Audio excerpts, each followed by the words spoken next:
একটা 9 মাসের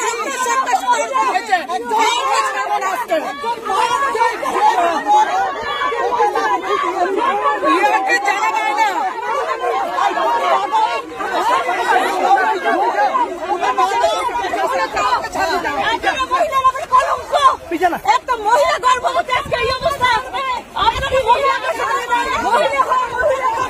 বর্বরোচিত হামলা হয়েছে, এটা এক কথায় নজিরবিহীন। দিনহাটা সেটা কোথায়? এটা কি পশ্চিমবঙ্গ বা ভারতবর্ষের বাইরে?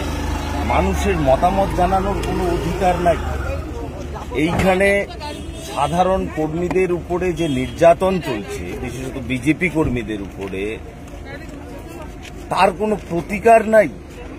মাননীয় মুখ্যমন্ত্রী এত কথা বলেন, তো তার শাসন এখানে, আইনের শাসন কোথায়? এখানকার মন্ত্রী যিনি আছেন তিনি সকলকে বলেন যে আপনারা সব ভাঙচুর করুন, মারুন, খুন করুন, কোনো অসুবিধা নাই, যা কেস হবে আমি দেখে নেব। কোথায় পুলিশ, কোথায় প্রশাসন?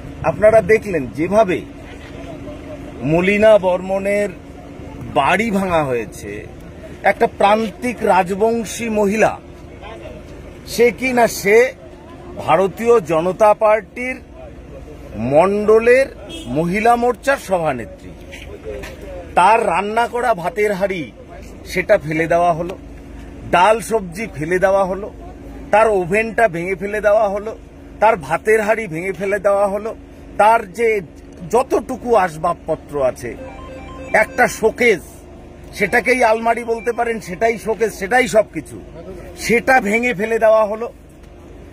সেখানে কিছু টাকা পয়সা তারা সঞ্চয় করেছিল, সেটা নিয়ে নেওয়া হলো।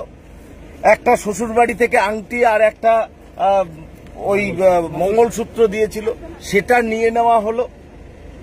তার ঘরের বেড়াগুলো জীর্ণ, সেগুলোকে ভেঙে দেওয়া হলো। ঘরের চাল সেটাকে খুঁচিয়ে তুলে দেওয়া হলো। এর মধ্যে মানবিকতা কোথায়? মুখ্যমন্ত্রী বলেন মানবিকতা আছে, তার হাতে সাধারণ প্রান্তিক মানুষের রক্ত লেগে আছে। এই রক্ত কোনোভাবেও মুছবে না। এই রক্তের দাগ নিয়েই আপনাকে যেতে হবে এবং এর ফলও আপনাকে ভোগ করতে হবে, এটা নিশ্চিত জেনে রাখুন।